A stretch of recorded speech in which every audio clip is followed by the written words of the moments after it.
this project really began in the early 2000s with a group of dedicated volunteers, American patriots that recognized the need for a national memorial in Washington. They also recognized the need to educate the American people during the centennial period. So they worked with leaders on Capitol Hill in Congress to create the World War I Centennial Commission.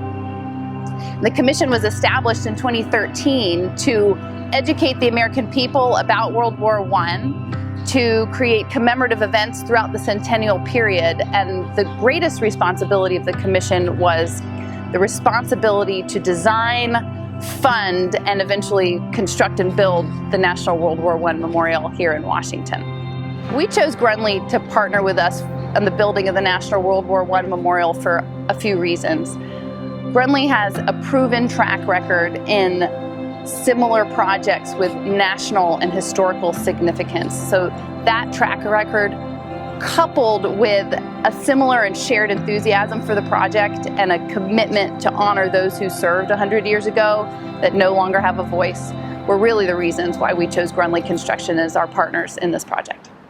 So this is the World War I Memorial Project here in Pershing Park in Washington, D.C. This project began early this year in January 2020. And we're targeting completion in December of 2020. So it's been a very accelerated project.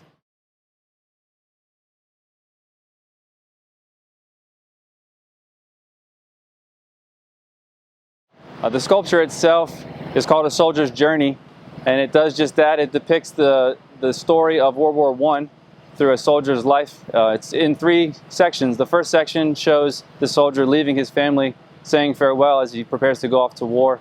The center section is the battle scene. It shows other figures in the war as well.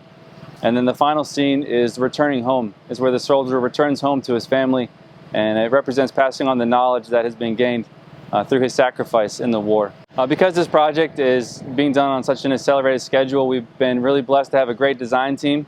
Every Thursday they've come out to our project site with us. They meet with us in our trailer, and they also walk throughout the project to review any RFIs or submittals that we have. They've just done a great job at helping resolve problems, come up with solutions, and help approve our solutions that we've presented to them. Right now we're standing in what is eventually going to be filled with water. It is a pool that is fed by our fountain piping. The sculpture wall is to my left, and part of the wall features a cascade below the sculpture, and the back it's more of a trickle down into the pool. So the fountain itself has piping that is called HDPE piping, and it's a particular type of pipe that is not just off the shelf. It has to be welded on site, some of it with these couplings called electrofusion couplings, and also with a welding machine. So it is a long process that took a lot of coordination. After the pipes were all assembled and put together, the next step was to lay the concrete over the pipes. So we had to make sure everything was just perfect before the concrete was laid. And then after the concrete comes the stone, and that is the final finishing touch to all of the features in the fountain area. Our project consists of protection of the existing wall.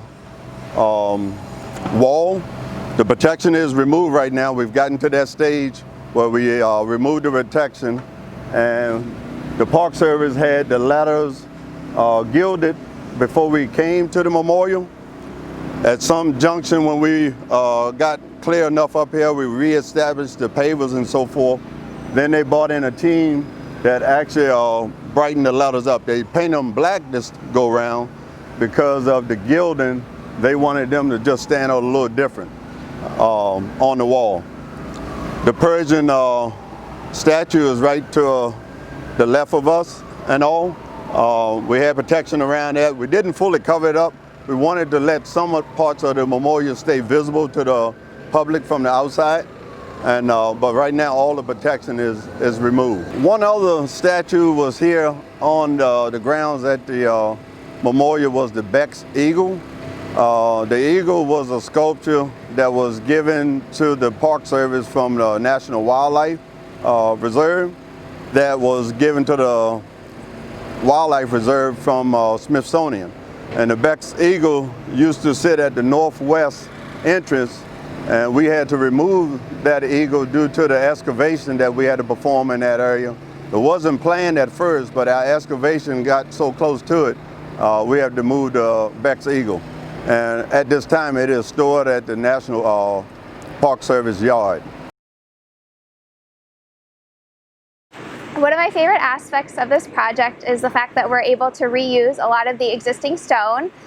For example, the wall behind me here, we've intermixed some new and old stone as we're raising the wall by 2 courses of stone. So we had to intermix it so it looked seamless when we had the new stone with the old stone. But a lot of the stone is salvaged and placed in the same exact location that it came from. We had to uniquely identify each piece of stone, which took many weeks. We gave it a unique number and location, so when we took it off site and brought it back, we could put it in the exact precise location that it came from. You know, this project is so important on a lot of levels. Every major American conflict of the 20th century is honored with a memorial here in our nation's capital, except World War I. And we are not a country who forgets our fallen, who forgets our heroes and our patriots. So finally, more than 100 years later, we will honor those who served in World War I, those 4.7 million American men and women who served in the war that changed the world here in our nation's capital. I can't wait to be able to visit this memorial in 10 years, 20 years, and maybe even show it to my kids someday. I'm really excited about that aspect.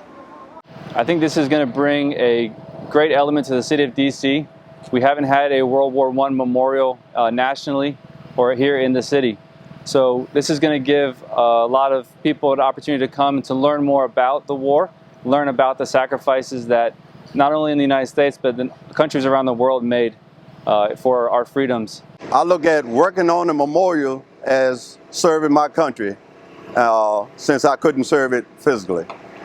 Each one of these memorials is to my heart that I'm here, you know, helping to build something in memories of other people, people in the future to come, you know, be able to come and see the memorial of people that helped take care of them. And this is my dedication on making sure that I fulfill my country's duty.